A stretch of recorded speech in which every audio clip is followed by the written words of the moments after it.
Hello, I'm Brian Worrell from the England Netball Heritage Archive Group. So you want to create an archive from a collection of material that you've accumulated over the years. Well, I hope to share with you some of our experience in doing just that in England's netball. I'll cover why we created the archive, what is in it, how we did it, and with whom and where it is kept. I'll also summarise some key points from this experience, which I hope you will find useful towards the end. So let's get started. You'll notice I'm talking about an archive, but the process for a museum, I suspect, is very similar, but with the added complication of having to put our artefacts on display, which we rarely do. Two things drove our setting up of the England Netball Archive. First, we had to move from our headquarters in Hitchin, Hertfordshire. And we chose to move to the newly built sports park at Loughborough University. However, this location didn't have the space for all the stuff that we had collected over the years, housed in cabinets, filing cabinets, desk drawers, files, folders, and even photographs on walls. These photographs will give you some idea of our collection. And so you can see that a new location was required. Not only that, the material that we had was not filed in any coherent manner and was completely unstructured. There was no contents list. And so it was pot luck if you could find what you were looking for. I suspect this is typical for so many collections. Second, we had our 90th anniversary of the formation of the All England Netball Association back in 1926. A formative era for many sporting governing bodies, now called England Netball. Somebody had the bright idea of combining these two together and applying for a grant from the Heritage National Lottery Fund to preserve heritage as part of these 90th celebrations. We were successful, and this enabled us to have an additional dedicated member of staff, aren't we lucky, who was also a trained archivist to sort out the mess.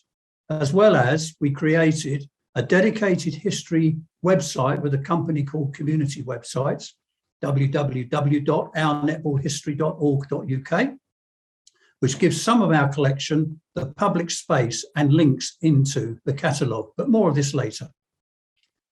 However, whilst it was helpful to have an archivist, I don't think it was essential. Common sense and an eye to detail, along with the knowledge of your subject, in our case netball, are the essential skills required. But a warning, be prepared for the long haul, which we weren't at the start, as it takes time and man hours to do this. And there is the future to consider. Collections keep expanding as new material is generated and more old material is always discovered.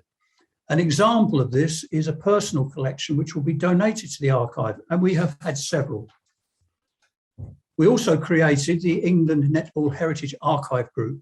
This is an advisory body to the England Netball Board, as the board have the ultimate responsibility for the preservation of our heritage. This group is staffed entirely by volunteers. Most honorary life members who are passionate about netball and its history.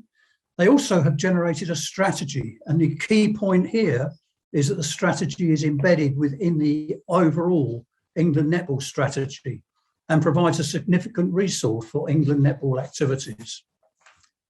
To get started on sorting out the chaos, you'll need some space, as the cabinets and boxes seem to explode when opened.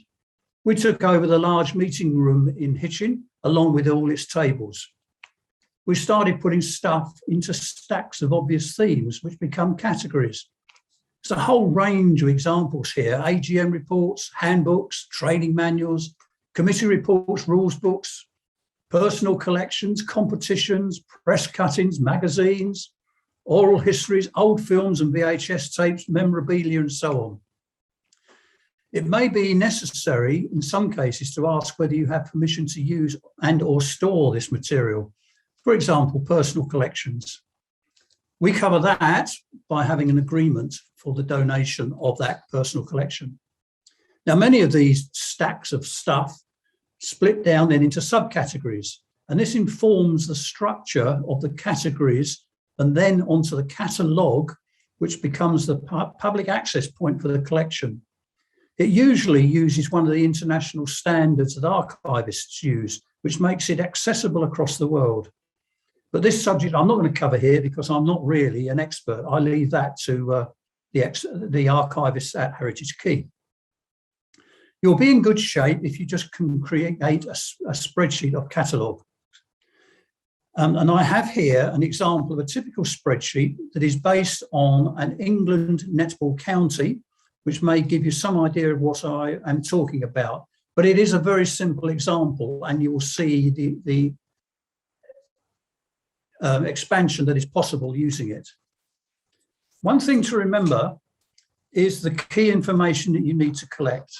When you're doing a spreadsheet, the when is really the key point. The date format to use really should be year, followed by month, followed by day. Then there's the what, where, who, and sometimes the why of the collection or the items in the collection. You'll find that often you don't have all of this, which gets you into the research at a later date. You even end up then even with some gaps. And it's essential to remember that the older members of your organisation, you'd be surprised at the wealth of information that they often have.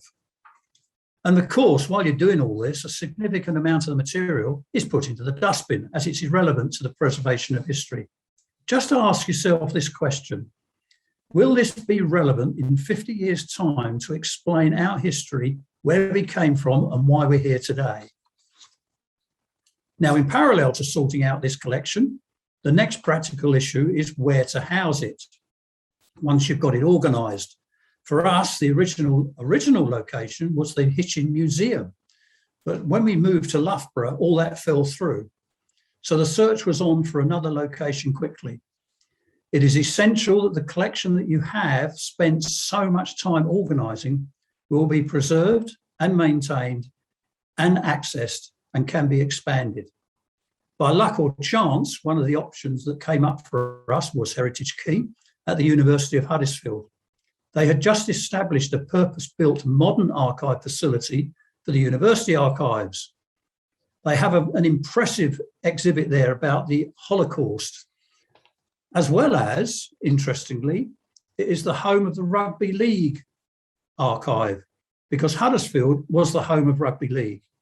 They were looking for other sporting bodies, and luckily they accepted us. Our collection now looks like this. Here you see the entrance to Heritage Key, which looks very professional. And inside their archive, we are now housed in row N. N for netball. But honestly, that was a coincidence. That just happens to be the next rack that was available to us.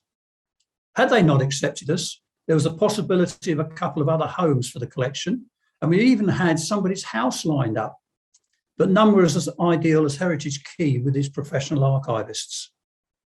To home your collection then, start looking for universities in your area with a link to your collection, or your regional or county archive.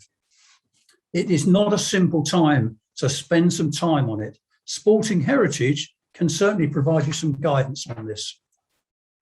There's some do's and don'ts. Boxing up your collection is another challenge.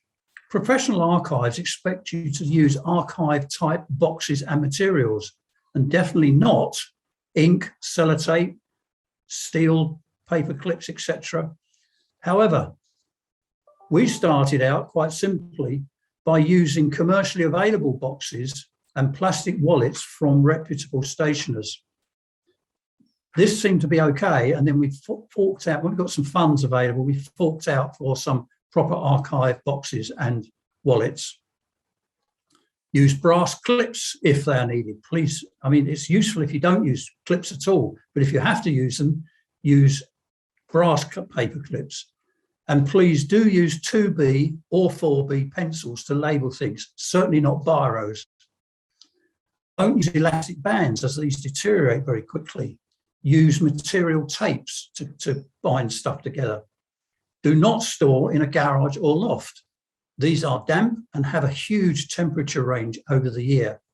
Again, Sporting Heritage can provide some really good advice on this.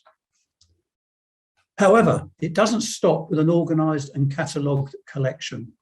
There is the future to think about. In our case, there is still material that requires cataloguing and sending to Heritage Key. We're about to have our fragile old celluloid film, which goes back in some cases to 1946. We're having that film digitised because it deteriorates quite quickly. We have a whole range of VHS tapes, CDs and DVDs. Now, they all need formatting for a format for the future. I mean, who has a VHS reader these days? I certainly don't. Then there are the personal collections that are being donated. Fortunately for us, they are only a few spread out over some time. But these also have to be catalogued and merged into the archive itself. And now the big challenge. The big challenge is the digital world that we now live in. Photos are a very typical example and probably the primary example. They are all digital these days, whether taken on a smartphone or with a professional camera. How do you collect them and add them to the archive? How do you do that? They're digital, they're not printed. You can't scan them in. And what about your committee meeting minutes, which are all done on computers these days with Microsoft Word or something? And your magazines, they're printed, but often they are distributed using PDF. How do you capture those into this digital world? We, England Netball, are just embarking on this challenge, and we don't know the answers yet. In our case, also, we are widening our network to our netball regions and counties, some of whom are already setting up their own archives. So how do we link all these together? What should they keep and what should we keep at the national level? Again, at this time, no answers for us. This is what I meant about the long haul. So you'll be pleased to know I'm now at a summary.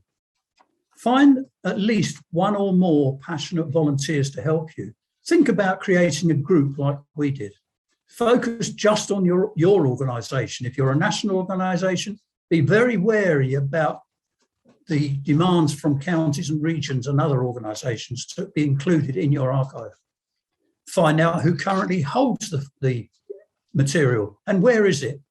And if relevant, who owns the material so that you can ask permission to use it.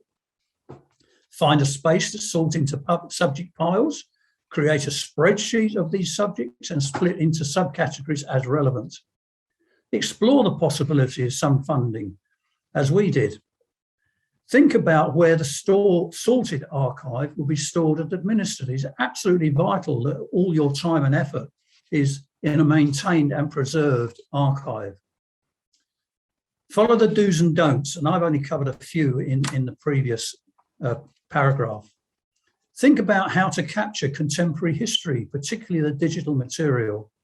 And again, please use Sporting Heritage resources. It is a fund of great knowledge. Finally, remember, today's event is tomorrow's history.